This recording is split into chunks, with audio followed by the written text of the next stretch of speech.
so much for coming. My name is Andrea Poley, and I want to welcome you on behalf of SciArt Santa Fe. This event tonight is a laser, one of many lasers that SciArt Santa Fe has been putting on free and open to the public for about the last 5 years. What is a laser? Laser it's an acronym. It stands for Leonardo Art Science Evening Rendezvous. And it is something that was started by the Leonardo Society, International Society of Art, Science, and Technology, about 15 years ago. And this society asked for organizations that might want to hold lasers, and they're kind of casual conversations between artists and scientists that support the idea of art science. So we applied back 5 years ago, and were accepted to host Laser Santa Fe. So we've been doing that. We haven't only been in Santa Fe, they've been kind of throughout New Mexico, Los Alamos, and Albuquerque as well. And this event is also part of InPlace, which is a laser series and series of exhibitions that we're doing that focus on place and our kind of local and regional context. So excited that we have support from the New Mexico Humanities Council and from the New Mexico Arts for the InPlace series. And so happy to be presenting this here at Santa Fe Art Institute. And thank you to Santa Fe Art Institute. Monzar was out there hanging out, and I guess a resident here. Awesome. And Viola's also a resident, or Judy, you just ended your residency. SciArt Santa Fe, if you want to get to know us more, you can check us out at sciartsantafe.org. And you can sign up for our newsletter. We do a monthly newsletter. We have a YouTube channel that has almost all of our lasers recorded on there, so you can catch up. Usually recorded by our wonderful videographer, Jared Rendezvous, who's over there. Does amazing work. And also, I do want to recognize our artists, Susan Latham, who's been organizing art and science in Santa Fe for a very long time, and kind of got everything going with the SciArt Network. Paul Biaggi, Shirley Crow, and Patrick Lysad, who are all artists that have been part of our group, as well as Viola. So just wanted to say welcome, and thanks to everyone for that. And I think without any further ado, I will introduce our speakers for tonight. And this speaking tonight, they can tell you more, but they really have designed this to be a kind of a conversation, which I think is just really amazing, between an artist who works really in depth with biology, Viola Arduini. Viola is an artist from Italy, who got her Master's of Fine Arts at my institution at the University of New Mexico. So I've been honored to be able to work with Viola, and she is one of, I believe, the first artist, MFA artist, who actually did CRISPR-Cas9 as part of her work. A lot of artists talk about it, but Viola actually got into a class and did it. Which is just amazing in the 3 years of an MFA program. And she's currently at 516 Arts, still working as an art educator and administrator, and doing curating some wonderful projects. And do join our mailing list if you're not on it, because I think there's going to be a few things that Viola puts together that will be continuing to support. I hope, yes. Keep an eye out. Another person really to keep an eye out, our honored scientist speaker, Dr. Lydia Jennings. She's a runner, so a scientist and science communicator, citizen of the Pascua Yaqui Tribe, and has her doctorate from the University of Arizona in environmental science with a minor in American Indian policy. And Jennings is currently a Postdoctoral Fellow in Community Environment and Policy at the University of Arizona. And I say keep an eye on her because she's now under contract for a new book about indigenous soil science, which is going to be fascinating. And I think there needs to be more things out there on that topic.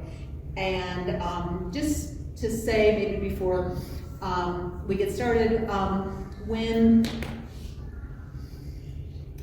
SciArt Santa Fe looks at SciArt and looks at the importance of science and art in this region, I think we really see it, or maybe I'll just speak for myself, I think we really see the importance of science as coming from a very open perspective that looks at many different perspectives and many different points of view of understanding the world. And here we're so fortunate to be in a place where there's been tens of thousands of years of interpretation and understanding our world, and we are, I can't even speak to it. I guess I'll leave it to our speakers to speak to kind of all of the exciting things that are happening with this melding of different worldviews and different ideas in science. So without any further ado, thank you. Thank you, Andrea. Hi, everyone. Thank you for being here. Thank you, Lydia. So yeah, as Andrea mentioned, tonight wants to be more a conversation. And Lydia and I had a chat earlier and kind of found some themes and some topics that we feel anchor both of our very different works. So we're going to use those to kind of unfold and weave a conversation, and we also would like to hear a question from you at the end. We are not using a microphone, so if we get to a level where you cannot hear us, just make a gesture and we will address that. We're going to try to project. Yeah, you want to say anything? Yeah, it's a pleasure to be here in Ogopogua, Tewa lands in northern New Mexico. I actually grew up here. My parents will be coming in a few minutes at some point. And I was just commenting the last time I was here at the Santa Fe Art Institute was probably in middle school. And my dad, he designs rainwater harvesting systems and was working with some art fellows at the time, Newton and Helen Harrison, and doing a really cool project, a kind of a landscape architecture project on the Santa Fe River. And that was kind of the only time I've ever been at the Santa Fe Art Institute, so it's quite an honor to be here back today as a speaker. The kind of meandering river that life brings, right? Yeah, thank you, Santa Fe Art Institute, for having us tonight. So, I think one of the very first themes that we found resonating. Oh. After I just spoke so sweetly about I think it's community and collectiveness, and that's something we found both really resonating and kind of working with different communities in our work. So I don't know, maybe we can start, and I'll leave it if you want to break the ice, like what are the communities you think of when you think of your work, the one you think are important? Yeah, I mean, one of the things I love about being a soil scientist is it teaches you to think on multiple scales. So I'm a soil microbiologist, so I'm thinking on the very tiny scale of microbes, these invisible, we often say to kids, invisible bugs that you can't see, and they live in the community of soil, which have tiny macropores, and it's amazing how many microbes can live in a single macropore of the soil. But as you start to scale up, then we start to think about the plant community and the animal community and the human community, the river community, the geological scale, right? All the way up to the satellite imagery of the scale. And that's one of the things that I love is there's so many communities. Kind of Leanne Simpson, an Anishinaabe scholar, she often says, like, you're never alone because you always have your non-human relations with you. Mm-hmm. And so that's a way that I often think about this quite deeply. Now I study mining, and you'll see a lot of photos in the background. And so a lot of that work that I do in mining and mining reclamation more broadly is how do you reestablish community to a landscape after you've literally taken all the life from it? And that life meaning you've crushed up all the rock material, taken away the life force of it. and you bring in water and you try to bring in some soil and some seed mixes and try to reestablish life there. And so one of the photos you can see actually from year 1 to year 10 and how robust life has gone back to this landscape in really powerful ways. But then I think also from the indigenous epistemology and perspective is it might be biologically there, but what happens to the life spirit of the place and the landscape? And how do you rekindle and bring that back? And that's really, I think, where indigenous communities have to lead that conversation of how do you bring ceremony and spirit back to a landscape that capitalism has really just kind of demolished.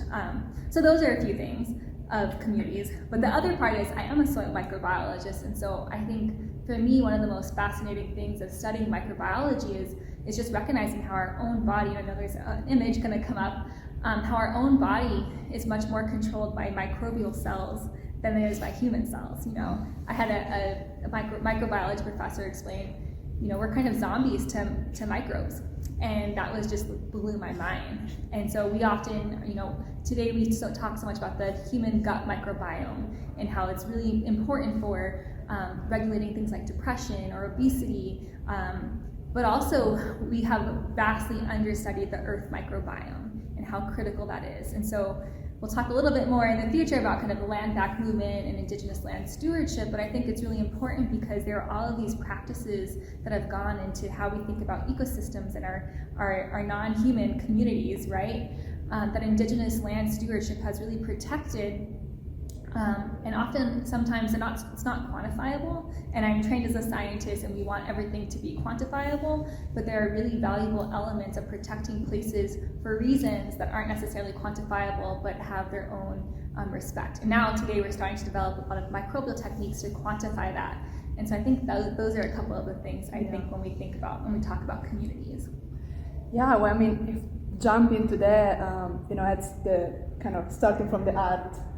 That's where my background and most of my formation is. But what you were thinking, how as the more we know, the more it's almost like isolation and individualism are very much construct that as being kind of overposed to reality versus being there. And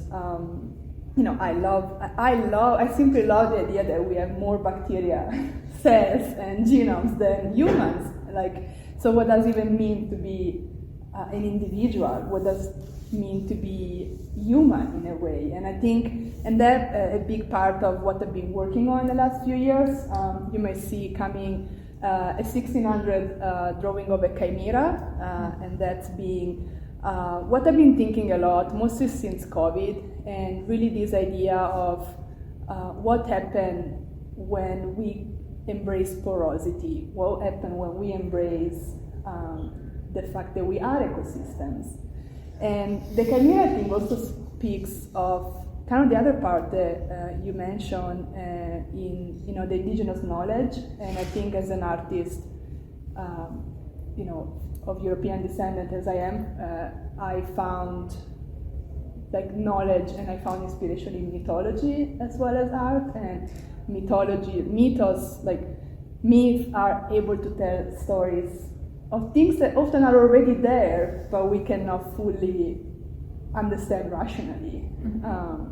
So I really resonate with that, and I think embracing collectiveness as not just a concept, but almost like a way of being. It opens up everything else, because then the way we relate with each other, with ourselves, with the landscape may change.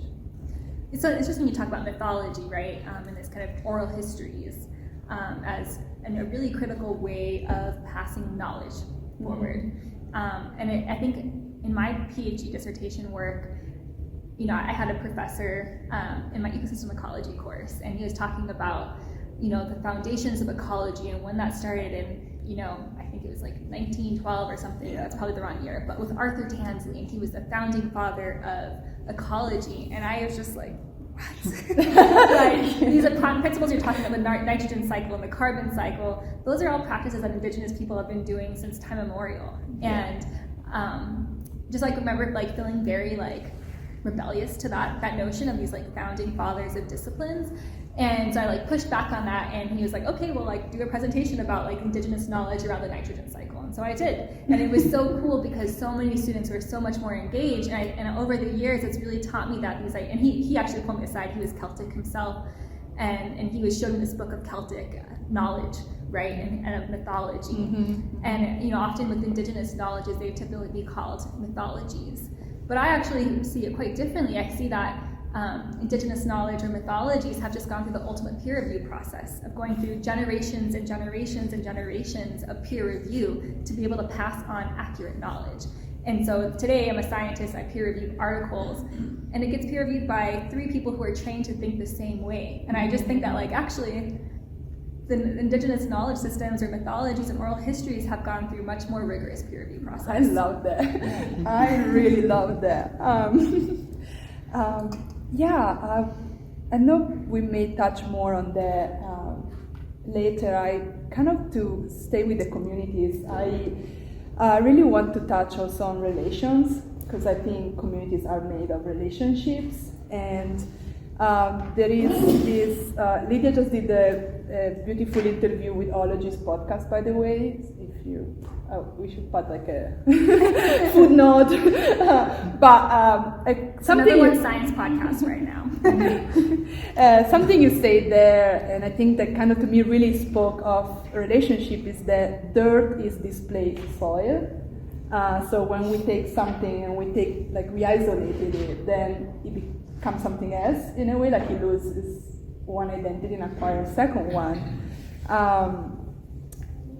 I just wanted to if you want to expand more on that, like the relations itself, like what relationships are important, and So I mean, I think as a soil scientist and teaching undergraduate students, and we are trained as scientists to think about soil is different than dirt, right? Soil is this alive entity, has all these amazing nutrient abilities to plants, microbes live in it, and it's just kind of more broadly described as being alive versus dirt being dead. And I often had a challenge with that, because I also see people really embrace dirt. I love being dirty, and so I was talking with some other soil scientist collaborators of what is an easier way to talk about that.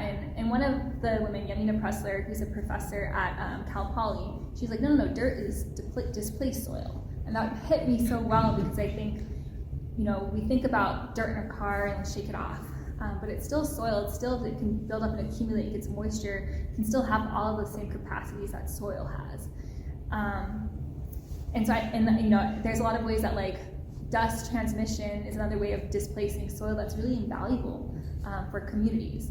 Having soil accumulate in those ways. And so I think that's kind of where some of that thinking about dirt is just displaced soil. But I also think I love to use soil analogies to humans. And so I think also just about how many people can be relocated to different places, and how that is part of what builds up a community. Not everyone is going to stay. No doubt many people in this audience today, and my family included, of moving to New Mexico and not being from here, but also building community and rebuilding relations with the people, the lands, the waters here.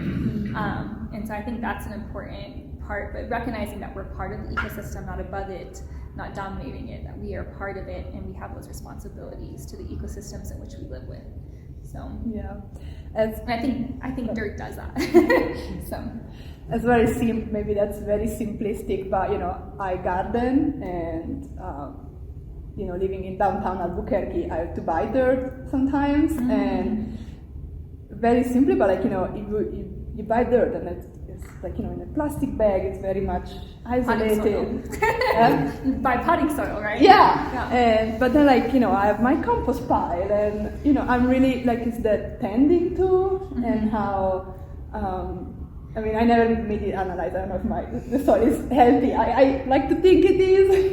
You make things growing, but the relation to take it, break the bag, pat it down, and have a relation with it. And I have the same soil, the same raised bed for 3 years now, and I'm it's my little dirty. Well, there's also the interesting piece of like how we as humans have evolved or settled, you know, how we've created more and more ways to be separate from our Earth ecosystems. And so I think, again, growing up here in New Mexico and how much New Mexico and the Tewa people specifically have really like shaped and influenced my life has been really interesting to learn about, you know, Pueblo architecture and how it was, you know, much more of a tradition to go out and collect materials to make adobes to make homes. And then when colonization, which is ongoing, has happened, how there were certain incentives to have the HUD, the Housing Urban Authority Division, basically de-incentivize Pueblo communities from building their own homes and having these kind of standard homes that worked really well on the East Coast but are not so great for insulating for New Mexico, right? And that's just kind of one of the ways that started to separate this people from the land, because there's so much traditional ecological knowledge that goes into where you collect certain materials for the adobe. How do you build it? How do you build it in a way that is much more appropriate to community? I was just up in Hopi, and you know, there's a group of people there who are going back to those traditional homemaking capacities, and it's just so beautiful to see that. But there's a lot of knowledge that goes into those, and then the other part is like when the house is, you know, falling apart, you can either get earth materials that are nearby and accessible to patch it up, or you let it go back into its ecosystem. And I think we've lost a lot of that. Yeah, it made me think this indigenous artist Rose Simpson, and like I think she talked about how, you know, make pottery or building an adobe house, like use the same material, and they are both vessels of, you know, for different things. One is for humans and one is maybe for food or for water. And the other thing, kind of going back to the dirt, also, you know, an adobe architecture needs to be taken care of. But also kind of flipping since we were talking about kind of also the biome, you know, if you play in dirt, if you garden, how they affect the bacteria that compose, like they are part of me, they are part of you. So what also the dirt and the soil gives back to us, I think that's a very interesting. Yeah, and you know, there's been some really great studies in the last couple of years looking at how gardeners, because they're out in the soil, they're transmitting all of these microbes onto their own bodies, and they actually have much lower levels of depression and much more diversity of their gut microbiome. And so it's kind of these really powerful ways that, you know, we're kind of interdependent with the microbes to stay healthy. The other part, which you heard on the Ologies podcast, right, is people who have pets have much more biodiverse microbiomes because your dog is up nuzzling on you. My parents know I love my dog to pieces. I love my dog too, but it's great, you know. I think I've only gotten sick a few times since I've had her. She's 3 years old now, because she's constantly inoculating me with microbes. Which I'm like, basically it's, you know, permission everyone to go hug your pet. But like they're out rolling in the dirt and the soil, and then they're coming inoculating you. And because we all live in these ways that are very constructed to keep us separate from those ecosystems, pets are non-human, are really important ways of helping to inoculate us and keep us really healthy. Unless you have allergies. So dogs on the bed. No. The dog can't even say no. I think the porosity again, and I think part of my chimera exploration started also at the very beginning of COVID, when like we all retracted, rightly so, but we were like isolated and hygienic. What's the word? Hygienized. Oh, hyper vigilant about being hygienic. Yeah, so it was like kind of almost a reaction to that of like. What happened if not? If that, like, we already live in a society where we are separated from our ecosystem, and I think the beginning of the pandemic was just an acceleration of that. Right, and like right now we're seeing kind of the counter, right, where people are so hyper-hygienic that we kind of got weaker immune systems, and now there's like the triple viruses that are going out, right, of COVID, the flu, and RSV. And because people's immune systems kind of got weaker from the lack of exposure to normal viruses and microbes and all of those types of things. So. Yeah, again, we are made of relations. Yeah. I think we can, since there are so many all these images back here, sorry. Yeah, I wanted to maybe go like on another theme that we found resonating was the idea of movement and embodiment, and your running practice. I know it's a big part of your work and what you do and who you are. So I would like just to show that to you. Yeah, so I often say that running is part of my creation story of why I became a scientist. Growing up here in New Mexico, we have so many beautiful outdoor spaces. And I ran cross country in high school and a little bit in college. And I got injured, but I kind of found back into love with running. And it's been this practice of self-care, but also of knowing place. And anytime I travel somewhere new, it's like how I ground myself is by running. And in grad school, doing a PhD is really stressful.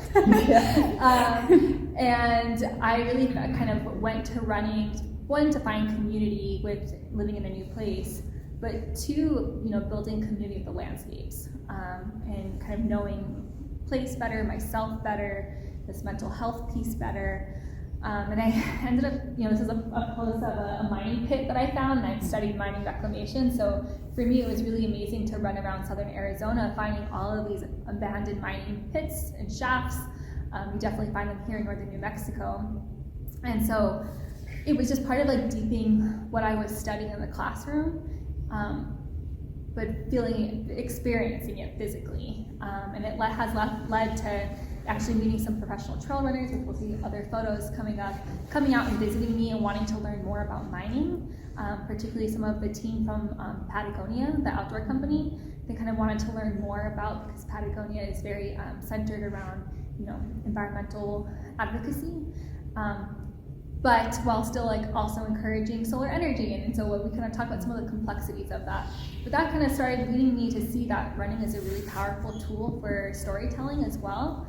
And also as why it also gives to me really powerful means. And so you'll see some photos kind of coming up of some of the storytelling efforts I've started to utilize through running, because I think it is an ability or an opportunity to bring in a much wider audience who might not think about indigenous land rights or mining issues, and even just there's such a big community of scientific runners, because I think we all need a way to process our stress and find community. And so, it kind of, the storytelling piece really started to pick up when I finished my PhD in class of 2020. So our graduation ceremony was canceled, and that was really heartbreaking for me. It was a time to have my family really be honored in the way that they have supported me throughout my PhD and my friends. There was going to be 16 of us Indigenous women graduating that year, but it was canceled. And so I had to find a different way of celebrating. And because of the time, it was a place, I think, of our country really having some reckoning with who are we honoring as heroes, which we kind of have talked a little bit about. And obviously I mentioned that in science, Indigenous knowledge is not really validated or recognized in the way it should be. I chose to do a 50-mile honor run to honor 50 Indigenous scientists in the mountain range. That was a lot of my dissertation was about. There's both present mines that are active, but there's also the place of proposed new mines. And so it's a mountain range that the Pascua Yaqui, the and the Hopi tribes all hold really sacred. And this is actually still in litigation. And so I did a 50-mile run along this mountain range, with each mile dedicated to different Indigenous scientists that I cited or that has mentored me throughout my PhD process. And it took about 11 and a half hours running and 13 hours total with the stop time. And I had friends come out and join me along certain points. And it was kind of this way that a PhD isn't something you do solo, and neither is running a 50-mile run. You have to have community to support you along that way. And so that was really special. And I actually also, because I want to think about the past, the present, and the future, I also raised a little under $10,000 for scholarship funds for Indigenous students through the American Indian Science and Engineering Society. And I provided about $2,500 scholarships, which is pretty cool. So that's one storytelling piece. And then it kind of continued on. I worked with these two other soil scientists, and we last September did a project called We'll Run for Soil and it should be coming up in one of these slides. Probably, go with the Can we? arrows. Okay, let's see. So this is the mountain range I was talking about with the Patagonia professional runner Claire Gallagher. Actually, through our friendship, she's now actually gone on to get her own PhD in deep sea mining. So pretty cool. Wow. She was really excited about this topic. This is one of the mining pits that I work at. This is the kind of the 50-mile run of a few of the scientists that I've honored, and from a variety of tribes throughout the Southwest. And then I had to get a photo of me running in my graduation cap.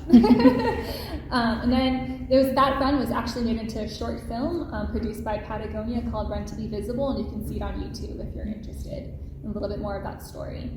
I also ran this year, I ran the Boston Marathon, which, for those of you who don't know, it's like one of the more prestigious and competitive marathons to get in.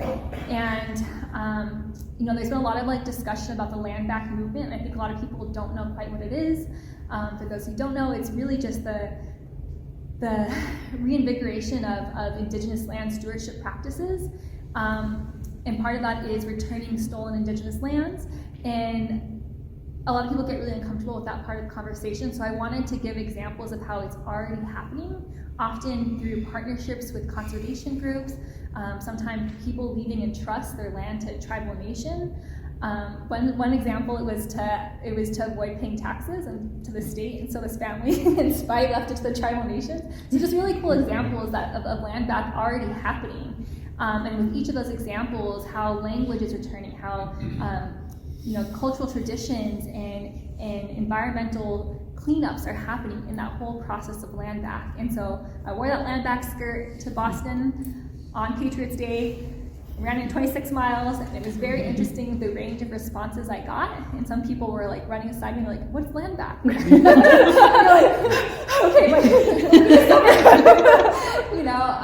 and beforehand I had been visiting North Carolina and talking to the Lumbee Nation tribe, and I was there raising money on behalf of Wings of America, an Albuquerque-based team that does leadership through running. Please look them up.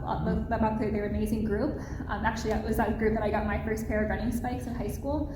And we brought out 6 high school students to visit different colleges, and so that whole week we were talking with indigenous students, meeting indigenous people in the area of Boston, and each of the communities we talked to, I mentioned I'm going to do this, and the last place was the Mashpee Wampanoag, the first people who met the Pilgrims, right?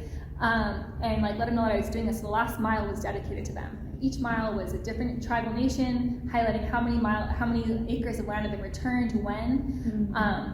And so that was a really beautiful piece, because I felt like as I was doing that last quarter mile through Boylston Street, and where it's 5 people deep yelling, and they don't know your name, but they were all shouting land back to me. And I felt like I was carrying these blessings of the nations that I had visited throughout the week. And so that was a really beautiful experience, and also really hard. So I'm not really a road runner. And then the last story I guess I'll kind of talk about is, well, I have a couple. So this is also a project I did with 2 other soil scientists, We'll Run for Soil. We ran 135 miles from Nuco, Colorado to Moab, Utah, all through the desert, to really highlight soils and how to try to get the public to see soils. And so you can see that we have these really cool cryptobiotic crusts in the corner there, and some Moki marbles, these clumps of iron that are in there. And we also made paints out of soils along the route. We did some painting at the very end. And so we're not very fast. We said that we go a soil scientist pace. But it was really this notion of how do we connect people with landscapes and help people see soils through sport. And then these other ones, we've been working with the Arizona Trail Association to include indigenous names on the Arizona Trail, which is an 800-mile trail that dissects the state of Arizona. This is with my Linda, who's Atham, my dog. And then also did Western States, which is the Boston Marathon of 100-milers. And I may be running it next year. But we had the first indigenous runner finish this very elite race. And along that process of having him there and having indigenizing these spaces was also the opportunity to talk about how this race course was an ancestral trade route, and teaching people about all these runners who traveled internationally to come to this race, teaching about the indigenous history of the place that they were running and how to be good stewards to this place. And for some people, it was the first time they've ever heard about boarding schools. And they're like, why did you send your kids to boarding school? No. And so just like really important education that can happen through sport is part of that. But also connecting it to landscape, to stewardship that we can all be a part of. Wow. So that was like a lot. Thank you. Well, I must say, I used to be a runner. I haven't run in a while for some health issue. But one thing I thought when, so knowing about what your, I don't know what to, mission, adventures, enterprises, it's to me like the kind of relation with the ground itself. Like you run on the ground, you run on some political ground as well. And sometimes they like you run like you just the soil push you back. Like it's like the kind of contact. But for me, when I was in the process of getting a visa as someone that's not from this country, I remember that's the one time I ran with the most like need. Like I just needed to take the space. I just needed to cover like ground, like literally. And there was a way for probably rooting or centering or so I don't know. I really love how like the kind of political almost aspect in a way of running, an inspirational part of running. Yeah, I mean, I think that running is such an inherently human activity. And I want to say that I often say like we run with the land, not on the land, right? Because we're not above it. We're part of that ecosystem. Yep. Each footprint that we're doing, we're having compaction that has these impacts to the microbes, to the plants, to the water. And it's really important to think about those pieces as well, and how, again, we are part of these much larger ecosystems. We're not, because I think it's very common that we think like we're above them. And that's like something I push on all my running friends. But yeah, I mean, I think it is running is such an innate human characteristic. Like you look across cultures and civilizations, and running is always just a really core part of who we are. And, when we were out in Boston, we got to visit the Harvard like physiology lab, and kind of learn about all these fancy instruments and like that we got to be tied up to, and learning about how our foot impacts the land, and how it's changed with shoes, how it's changed with concrete, and just that part of how it's now causing a lot of like back pains and issues for people that we're trying to figure out how to fix, right? In part because of how our societies have chosen to separate from natural spaces. Yeah, but there is also something that is almost impossible to separate. When you run or like we breathe heavier, we breathe faster, and it's almost like you get more of the atmosphere like inside you, and that's something I've always been very fascinated by. Also, kind of to maybe shift a bit, and kind of the other side of the movement that was kind of the idea of embodiment. Then we touch on. I kind of want just to bring maybe like a shift of pace.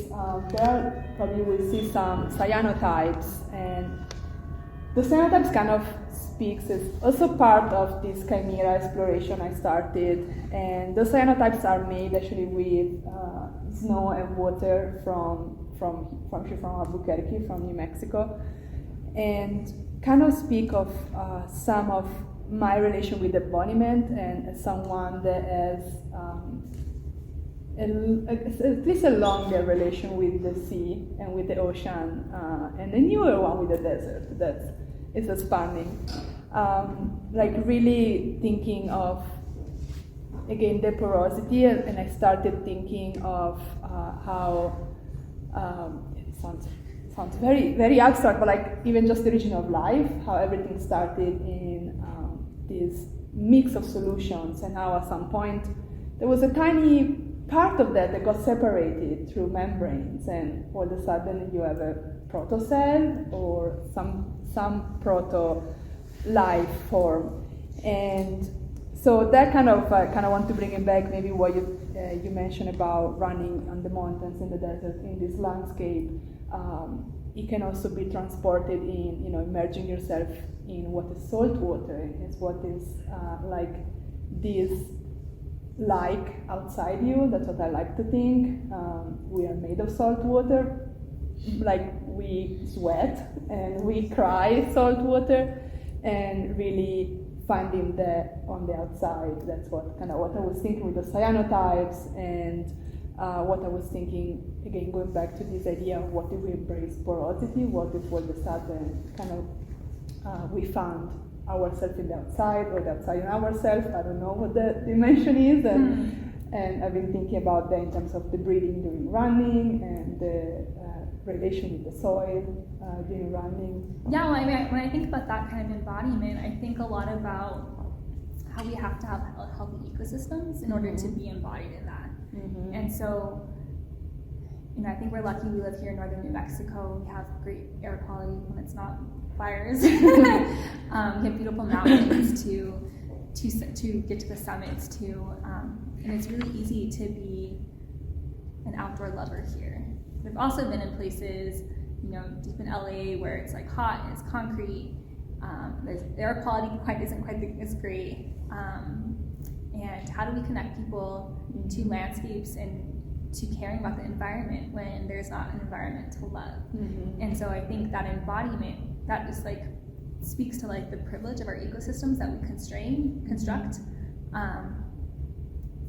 that it's really important. I was in Mexico for some field work at a mine, and we were running around, and I didn't know that we were running right on mine tailings, right? Being a soil scientist and has a background in toxicology, knowing that how you inhale those has really big, severe impacts to the long-term health. The smaller particulates get deep embedded into your lungs, and so I don't think I would be a runner if that's the only place that I had an option to. And so I think it's really that embodiment of a healthy ecosystem, to have a healthy body, to have a healthy community, to have a healthy society is a really important piece of this. Absolutely. Kind of connecting with another theme that we found resonance was I think you say tensions as place for opportunity and beauty, and I feel I connect with this idea when things are hard, or when we're in a crisis, or when there is tensions, what possibilities that can open. I think it's a good follow. We was just discussed in a way, and I know we were talking about the contamination, the mining, the Arizona landscape in itself. Yeah. I mean, I love Arizona because it's a place of contradictions and tensions, I think. Before I moved out there, I was in California, and it's very easy to be an environmentalist, in Santa Cruz, and you're hugging, beautiful redwood trees, and next to the ocean. In Arizona, it's hot. I had a friend who was from California, U-Rock, and he was like, I understand why everyone is conservative here and protective, and I was like, what do you mean? And he's like, everything's trying to kill you here. The cactus, the sun is you're yay the sun, but it beats you into oppression, and and you're yay monsoon, and it comes down so hard. And he was like, I just feel you have to be constantly on defense.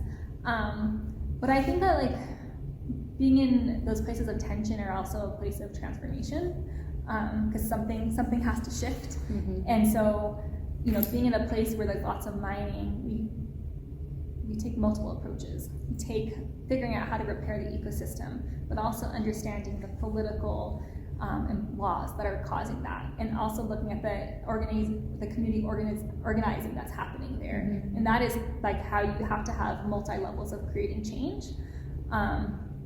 And I think that we've seen that right now happening in Arizona with the border wall, and the tension that has happened with there, and the impacts it's having to the Sonoran Desert ecosystems, the animals, the plants, the non-human kins, but also how it's impacting tribal sovereignty, of creating this border wall that the tribal nations who have always naturally migrated across these borders are having.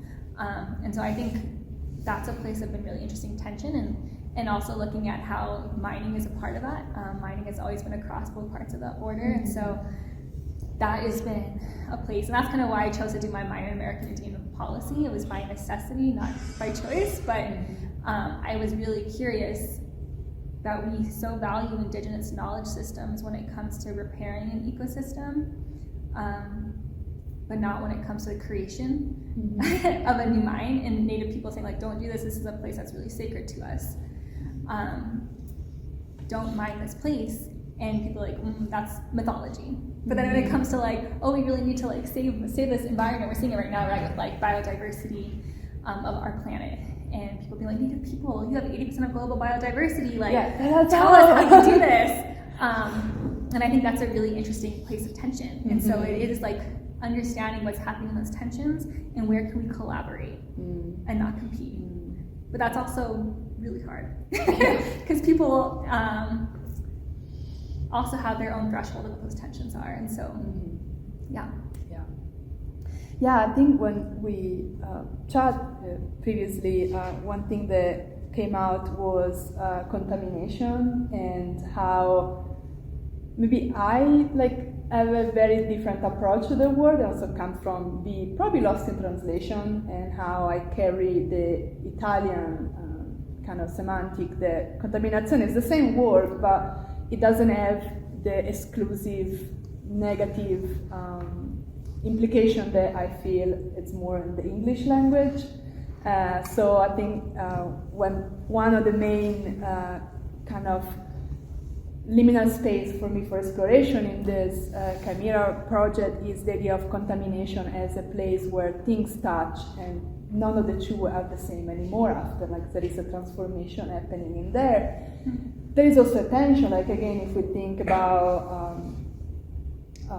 viruses and how, there is also defense needed sometimes or often.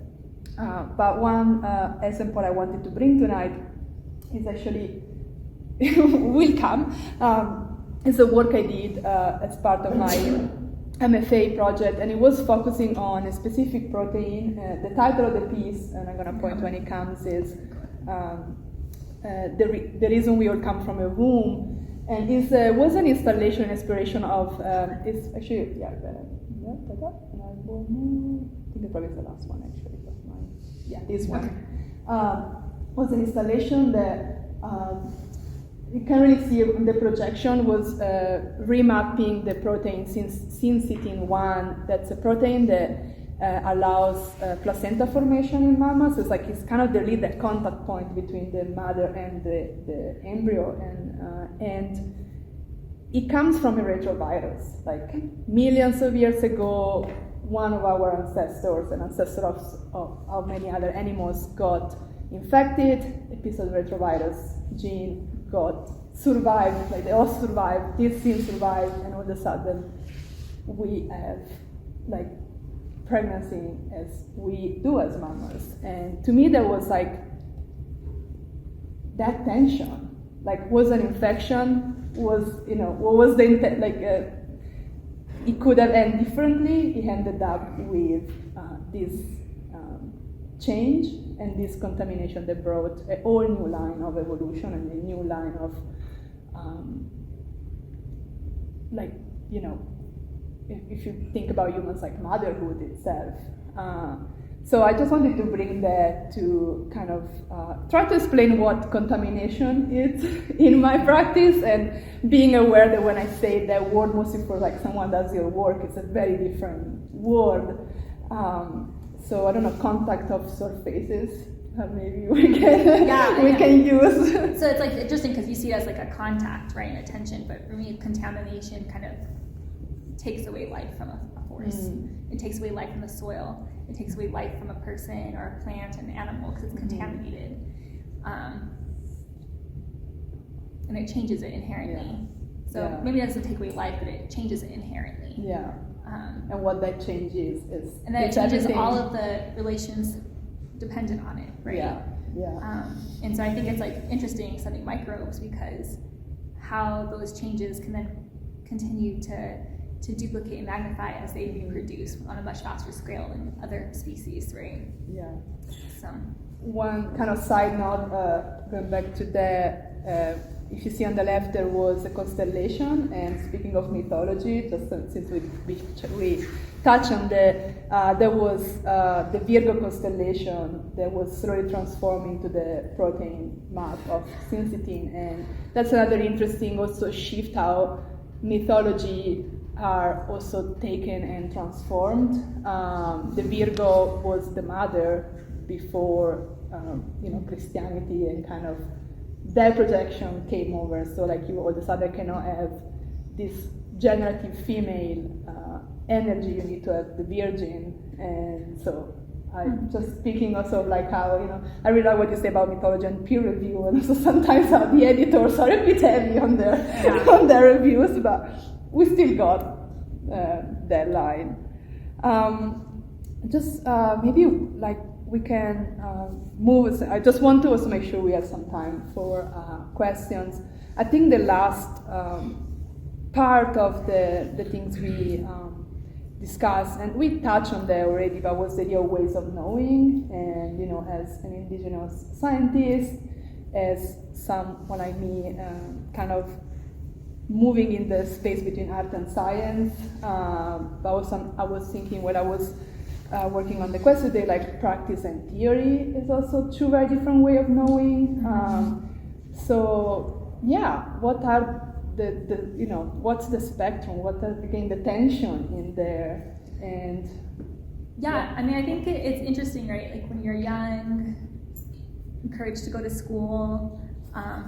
So I did that. I did the highest degree you can get. But I think it's been a really interesting process of like going through that. And I kind of mentioned previously being in that science class and learning about the founding fathers of my disciplines, and also reflecting on how, because I went to indigenous high school, I was also really taught that our communities will always have these knowledges and expertise.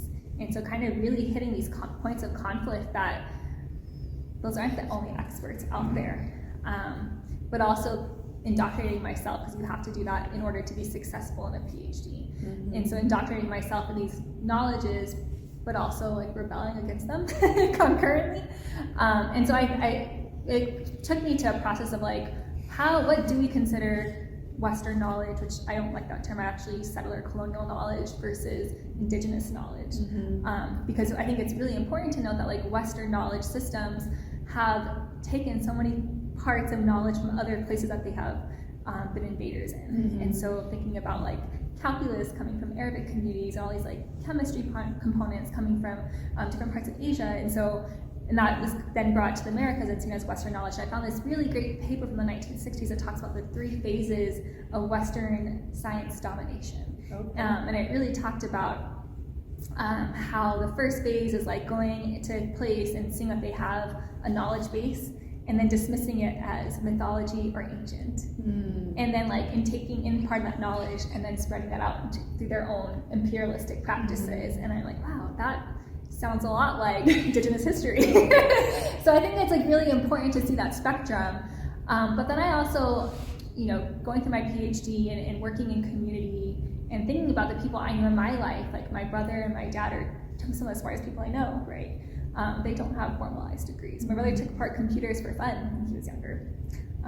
My dad is like very self-taught in designing landscape and engineering, and I really see the value of that, of thinking differently. And then being in community and learning, these community members have PhDs in culture in a way that I will never know, because I've chosen to invest in this like very Western idea of what success is. And so I think going through this process has really taught me that there are certain ways you use the PhD and the science training to, in partnership or to elevate community knowledge and questions in a responsible capacity. And it also allows me to then be like, well, there are these places that are holding our data or storage or our cultural artifacts, and how do we elevate the fact that like the way that this is going about and being done is also not appropriate. And so it's kind of seeing myself as this transitionary place of elevating community and also challenging, which can be also challenging. Yeah, absolutely. But that's kind of what I see of recognizing the value of multiple disciplines and multiple ways of intelligence. I mean, the idea that measuring intelligence is just a very weird concept. Absolutely. All the creative and passion and beauty that humans can create, like why would you create that in a credit score? I don't really understand.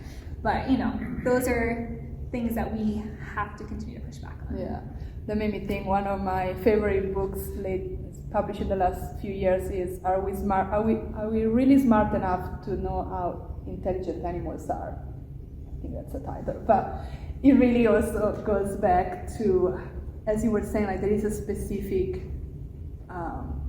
path or a specific like delimitation of what is considered, as you say, like success, intelligence, knowledge, and to me it's always interesting. I go back to the limina and the contamination. Wherever there is a line, what's on the other side? What is touching the line, and what I guess the negative and the positive are almost equally important. And you mentioned your family member. I always think, when I think about one of the smartest person I know was my grandma. She was a literary, like she just could barely write her name. Mm-hmm. She did one grade of school and then that was it. And but her intelligence was practical intelligence. Mm-hmm. She was able to do things, make things in a way that I don't.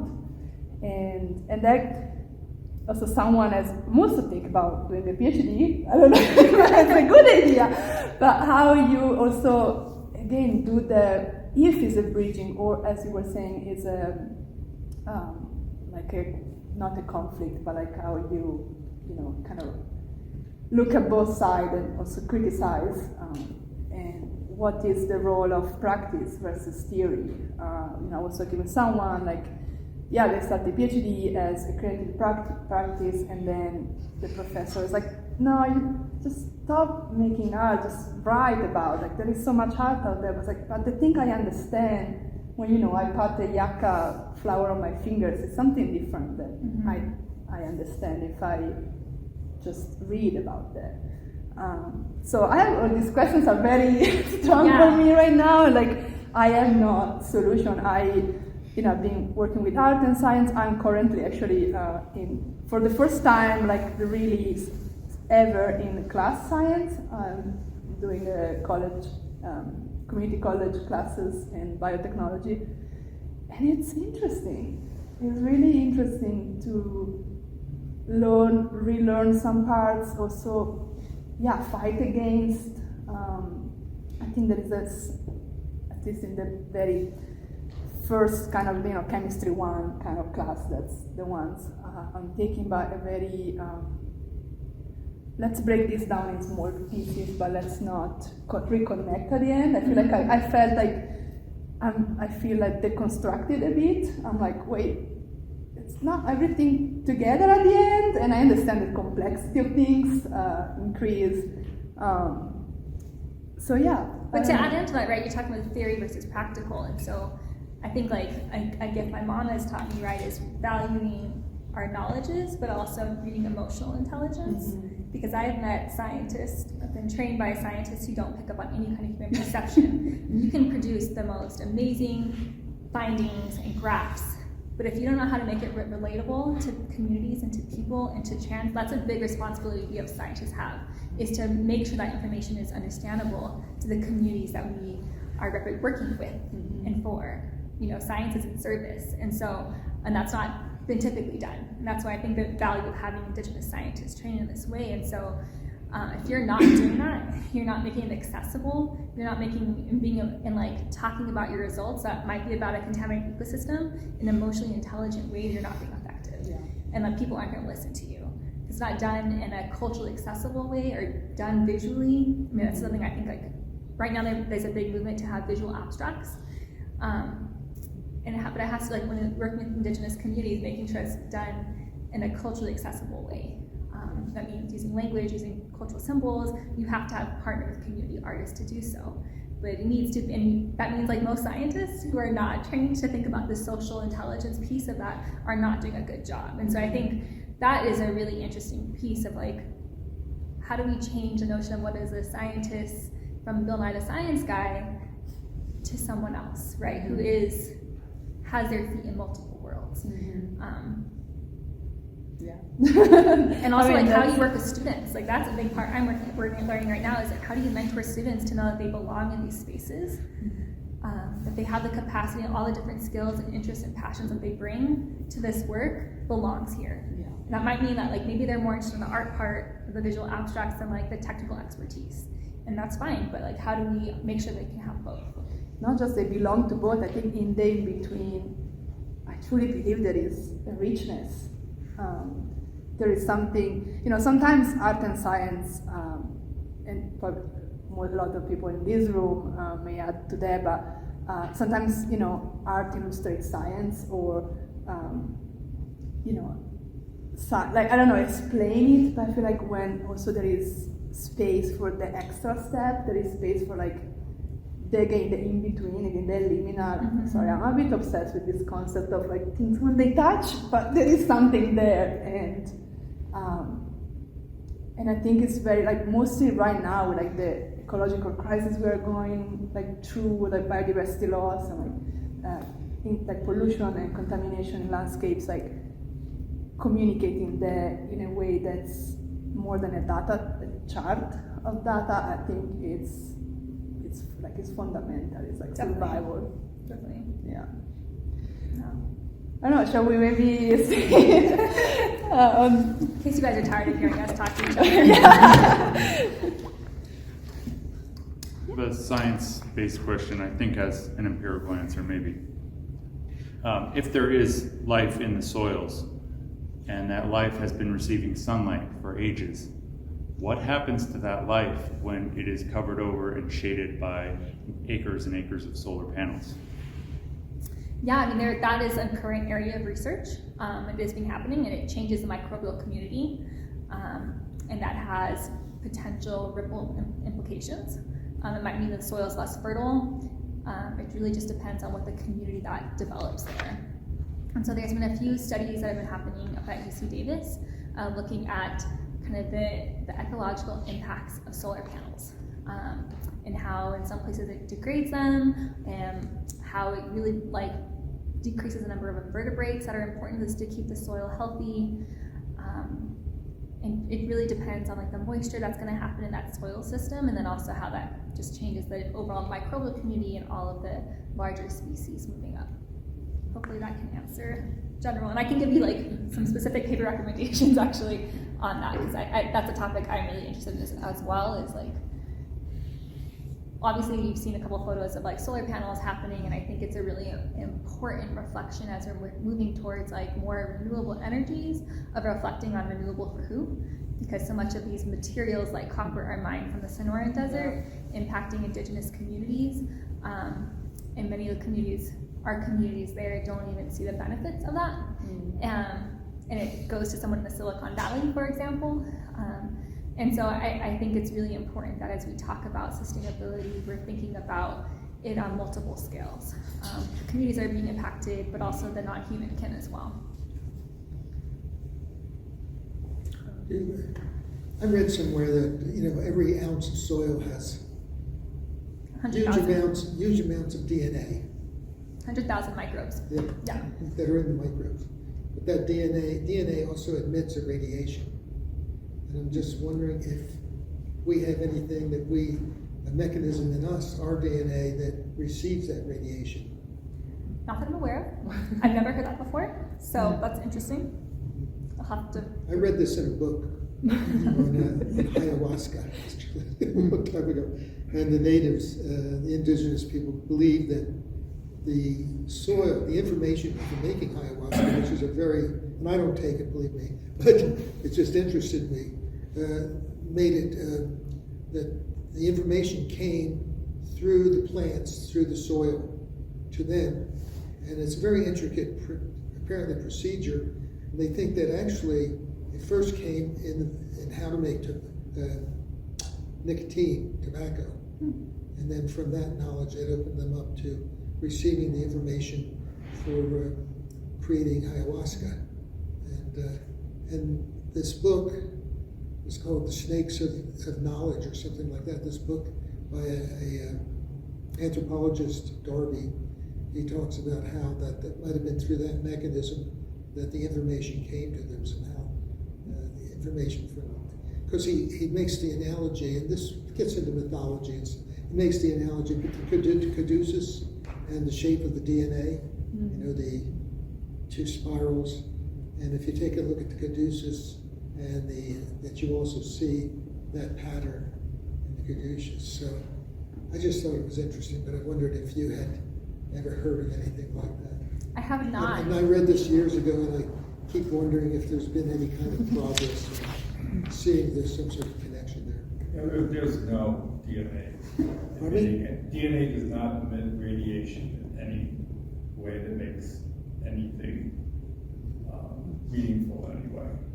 There is an interaction between the chemicals and the electrons in the molecules, but it doesn't emit radiation that anyone has ever measured. I know that we're constantly emitting radiation I in know the form of infrared. DNA is a molecule, Yeah. does not emit radiation. And what I do think is interesting about your point, though, right, is how plants can communicate. And there's been some really great studies that have been released the last couple of years of talking about how forests are able to communicate with one another, or thinking about mycelium networks communicating. And so I think that there are these ways of measuring our communications, and it is those chemical relationships that are happening that are amazing, that are outside of our human perception, that are, I think, just really amazing. And also just microbes, how they can communicate. I mean, the quorum sensing is a great example of that. Yeah, and even in there, I was thinking, and if my understanding is correct, that plants, mostly like leguminous plants, like wood, like trees, they can get that big and that tall because of their mycelium. Because basically, it's like that. Again, the contact point between the roots and the soil is filtered by mycelium. And so I don't know. For me, like I can go back to the chimera and the hybrid. Like even we see like a ponderosa, we actually see a chimeric being in a way, like without the mycelium, it won't be the tree it is. You had a question? Yeah, I had, I'm curious about, I was kind of springboarding even from that, but the relationship, I just wanted you to dive deeper into the mythology of science versus the science of mythology from an indigenous story perspective. Like, like what is that story that you were referencing in the soil or in the exploration of soil from an indigenous perspective? Yeah, I mean, I wouldn't call it mythology, it's oral history. Yeah. I mean, I think mythology is a subtler colonial word. Yeah, I mean, kind of putting giant quotes. Yeah, so I mean, I think there's oral histories about ecosystems, and every community has them, and that comes from lived experiences of some ancestor at some point. That was obviously knowledge important enough to continue to transmit. So that is, I don't know if I quite answered your question, but that's kind of how I see it. And now today we have, I mean, there's just a great study that was looking at up in Canada, I'm forgetting which nation, but how they had these stories about, these oral histories about their relationship with bears. That bears were their relatives, they don't hunt bears. And more recently, some geneticists were looking at it and actually finding this very high, and I'm sorry, I don't remember the percentage, DNA commonality between bears and this particular tribe. And so I think there are really great examples of today science proving indigenous knowledge, whereas far too often in the past, indigenous knowledge has been tried to be disproved by science. And I think like there's a great example of the footprints found in the white sands more recently, right? And indigenous people were like, yeah, we told you we came from here. Now science has backed it up. And so I think less and less we need to stop trying to disprove indigenous knowledge, but more learning. How much time are we as a scientific practice wasting because we didn't believe the indigenous peoples of the areas in which we're working within? And actually, we could be pushing forward, which is the point of science, right? So pushing forward the boundaries of knowledge. But for so long, the indigenous peoples of our areas have not been included in these conversations, and it's a disservice to society. Yeah, and that's why I was asking also the mythology or the creativity of the viewpoint of science as a story. Yeah, I mean, I think as opposed to a fact or a science or a thing that we depend on that is, solid as the ground or whatever, like that that just our perspective on science as mythology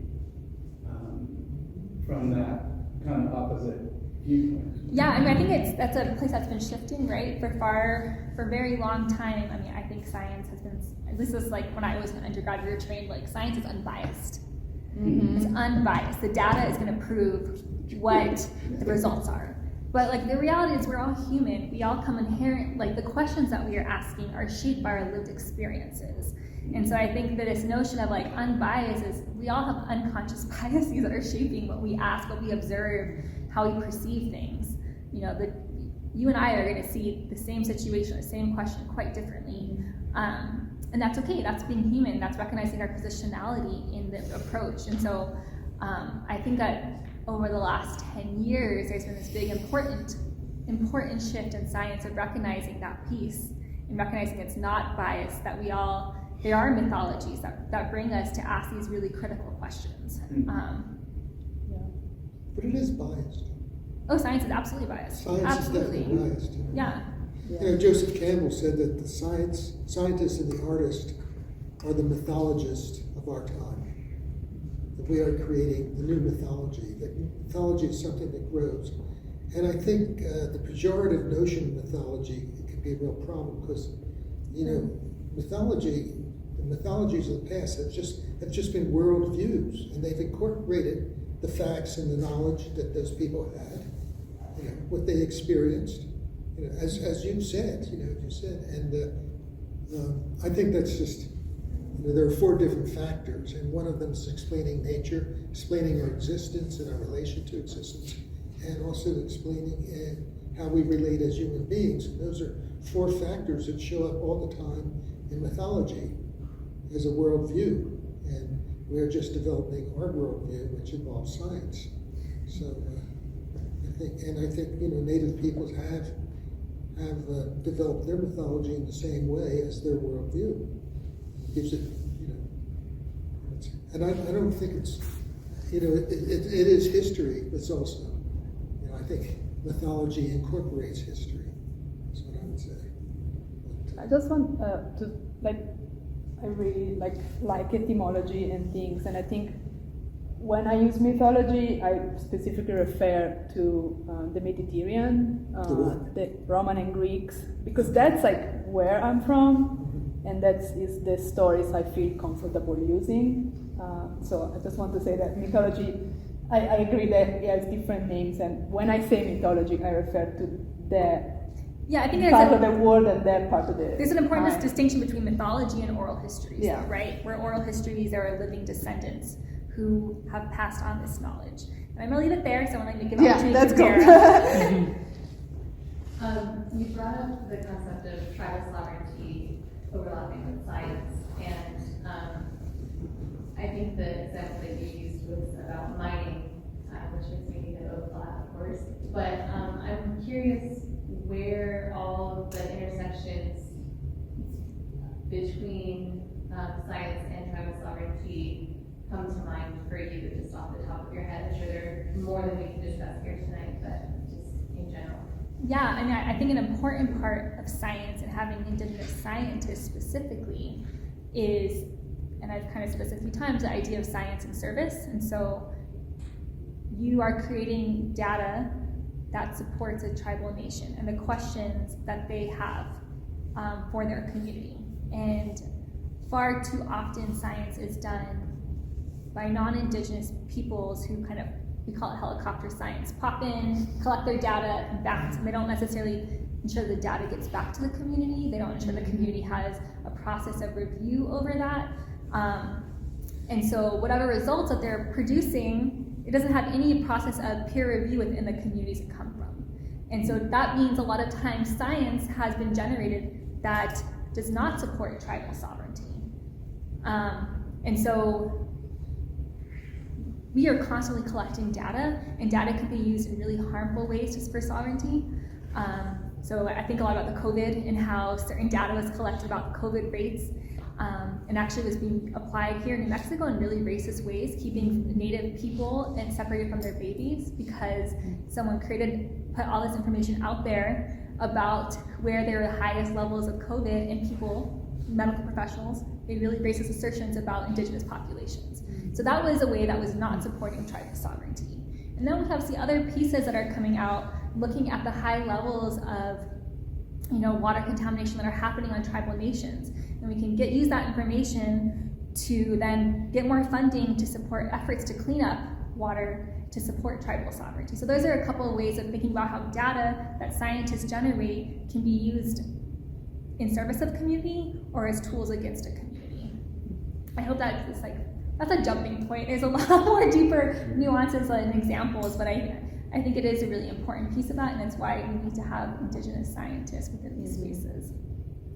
And I think also, not just indigenous scientists, but I think everyone needs to be trained on tribal sovereignty and thinking about the places that we are collecting soil samples or water samples or collecting materials for your art, how that is or is not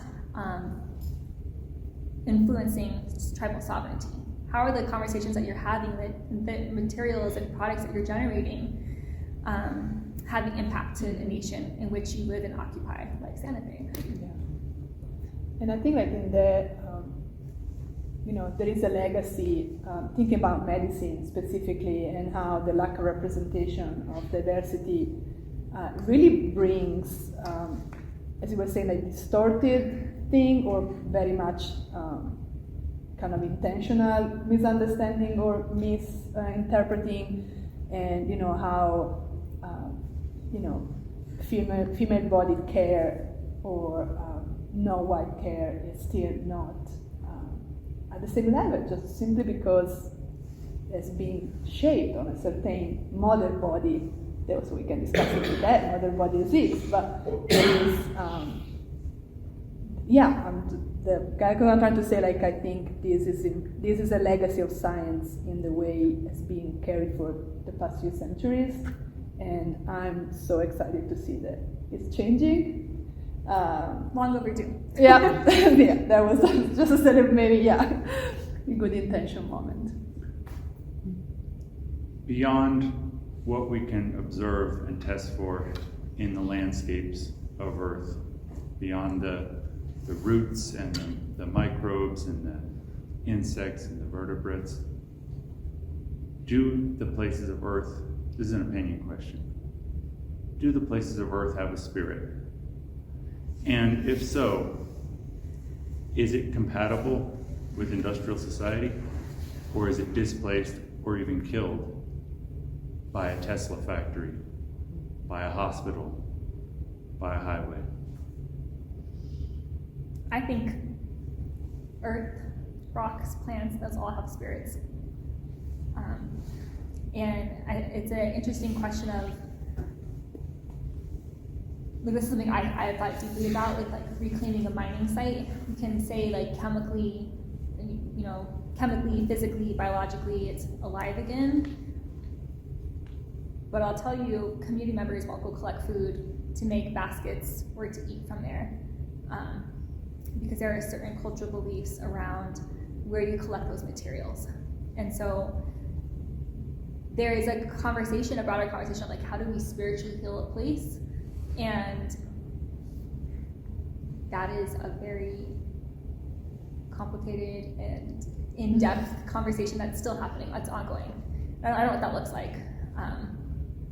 And then I think the other part is thinking, what time scale are you talking about? When some of these places that I remediate, what will it look like 5 generations, 7 generations ahead?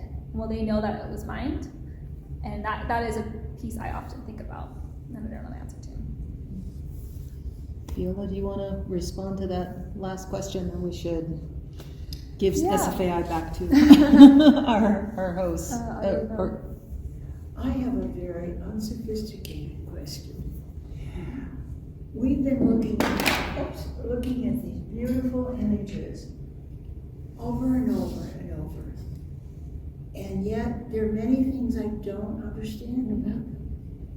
The first thing that just opened my spirit was the blue splattered, there are 3 of them. Mm-hmm. Where did they come from? Who Actually- photographed them? Yeah, we don't. What is the spirit, I was so excited to see them, but you haven't mentioned And Yeah, I mentioned like. And you haven't mentioned the animals and. You know, Yeah, I can say a few words maybe Good. for closing, since about time. So yeah, that actually, so this was an installation I did last year, Artwood. The modular part you will see was the old wall. It was probably 10 by 20 feet, and it was made of these single panels. Think about a big pad of watercolor paper. I coated in cyanotypes, and then I went up the Sandias, Rio Grande, and other places, like literally looking for water or snow, so solid water. And so the cyanotypes are not fixed by water, but they are made. So the parts where you see the white is parts where the chemical has been washed, basically, before even being exposed. And in that, actually, I wanted to finish with reading. So this again was I did many interactions. It's still an ongoing process, the Chimera Manifesto. I kind of structure it as a manifesto, so there are like very independent and free exploration that we can call chapter if you want, or we can call parts of the manifesto. And this one in particular was kind of coming back to the idea of think about life and think about the the likeness inside and outside, what it separates me from the environment. That specifically is my organ, that's the skin. Anyway, I'm gonna read it because this manifesto is also poetic work, so there is visual and there is writing, poetic writing. It's not, I'm just gonna read it. Stop enough. So this was the chapter 2, Ocean. If life started with blue, an origin story. Porosity. As the ocean echoing on the land, I am made of membranes that can be crossed. I am molecules that speak the same language across species. My cells interprets the same DNA code of plants. Chemical translations are chimeric, they don't belong. Life is richer in the liminal. On the shore where sky, land, sea comes together, life explodes in all shapes and forms and relations that it can imagine. Membranes are the liminal origin of life, separating inside and outside, primordial identities. I am what the ocean is not, yet I am the ocean. My body still knows when I'm in salt water, still knows when my tears and sweat could find themselves in the without. The ocean and I are same, we have different currents. Our bones are made of calcium from water. Our blood contains the iron of rocks and magnets. Go lay down on the ground, they deserve to feel home. And I wanted to close maybe after talking about soil, talk about the ocean, was to talk about, let's just go lay down on the ground for a bit. Go visit your soil friends. Thank you. Thank you.